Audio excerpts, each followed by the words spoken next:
That's Joy, my late wife. Kung mahal kita, hindi kita iiwan. Pero nakita mo naman, di ba? Napakadali para sa akin na umalis. Buntis ka. Aksidente yung nangyari. Walang may gusto nun. Wala akong choice kundi panindigan yun. Pero hindi ko pinagsisisihan yun. Dahil mahal na mahal ko si Leah. Siya lang ang meron ako ngayon. Sa kanya umiikot ang buong mundo ko. Kaya Wilfred, nakikiusap ako sa'yo. Tahimik na ang buhay namin. Pabayaan mo na kami. May karapatan ako sa bata. At may karapatan si Leah malaman ang totoo. Kung talagang may malasakit ka para sa kanya, hindi mo sasabihin sa kanya ang totoo. Hindi mo guguluhin ang buhay niya. Maawa kay Leah. Lorena, kaya kong sundin ang pakiusap na lupayan ka. Pero hindi ko kayang talikuran ang pagiging ama ko kay Leah. Wilfred!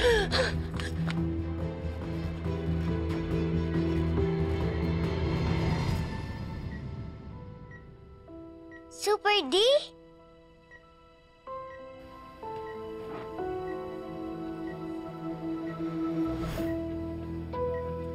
Sasabihin ako sa iyo. Wilfred, please. Ano po yun?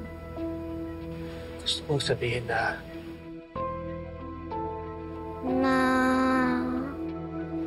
gusto kong sabihin na sorry.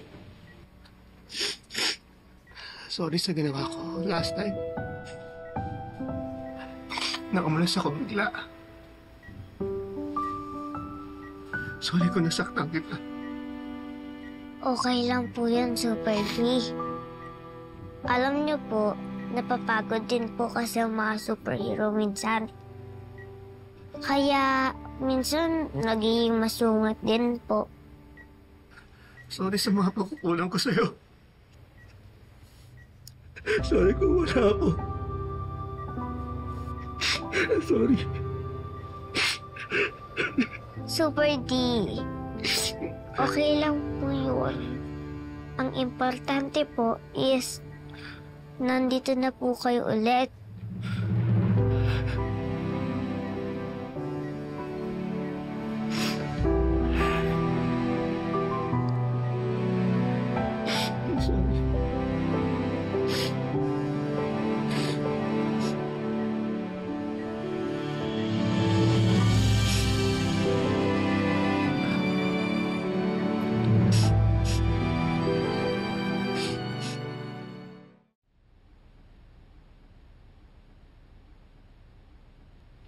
Alam ko na ang totoo. Anong totoo? Na ikaw pumatay kay Joy. Kaya mo pala ako tinakasan.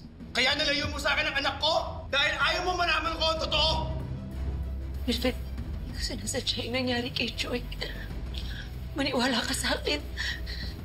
Hindi ko sinasadya, patawarin mo ko. Papatayin kita! Papatayin kita! Walang yaka, papatayin kita!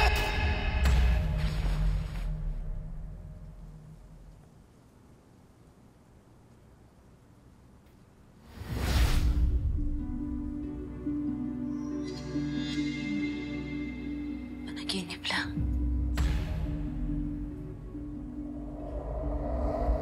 Kung ano-ano kasing iniisip mo, kaya kung ano-ano napapanaginipan mo. Balik-balik na rin naman ang mundo. Hindi na talaga kami pwede magsama ni Wilfred. Paano naman ang bata? Alam mo naman kung gaano kasaya si Leah kapag kasama niya si Tito Wilfred niya. Hayaan mo naman maranasan niya kung paano magkaroon ng ama. Tapos anong manang? Gabi-gabi kung maiisip at mapapanaginipan yung nangyari kay Joy? Paano pang nabunyag yung nangyari? Pakukulong ako? Iiwan ko si Leah? Hindi ko kaya ang mangyari yun. Hindi ko kaya mawalay sa akin yung anak ko. Bakit, Lorena? Kailan ka ba natahimik, ha? Hindi lang isang beses kang nanaginip tungkol sa nagawa mo. Pero dahil mabuti kang tao, hindi mo siya kinakalimutan. Pero anak, Isipin mo naman ang sarili mo. Bigyan mo naman ng pagkakataon ng sarili mong lumigaya. Kaya nga hindi rin tayo tumitigil hanapin si Tristan, di ba? Para kahit papaano mabuo naman ang pamilya mo. Sana nga mahanap na natin si Tristan, Manang. May awa ang Diyos.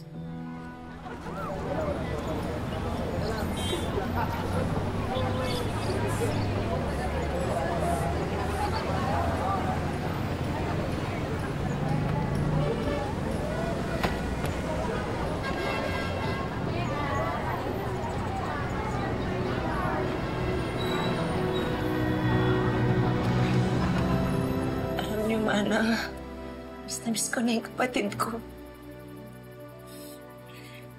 Gusto ko nang ipakilala siya kay Lia, tapos sama-sama lang kami lahat. Parang natatakot ako para kay Tristan. Lalo-lalo na kay Lia.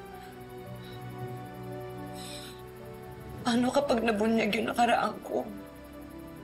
Ayokong madami sila sa nagawa ko. Sa nakaraan ko. Manang, paano kung yung pagkikita namin ni Wilfred? Yun na yung simula na babuksan lahat ng mga nangyari noon. Baka may sumunod pa. Manang, baka may mangyari pa. Hindi ko alam kung kakayanin ko. Manang, kinakabahan ako. Gusto ko lang na mamabuhay yung pamilya ko. Tama na, Lorena. Mabuti kang tao. Hindi mo sinasadya ang nangyari. Kaya hindi tayo titigil, anak, na magdasal para tuluyan na nating mabaon sa hukay ang nakaraan mo, ha? Huwag ka mag-alala, may amang Diyos.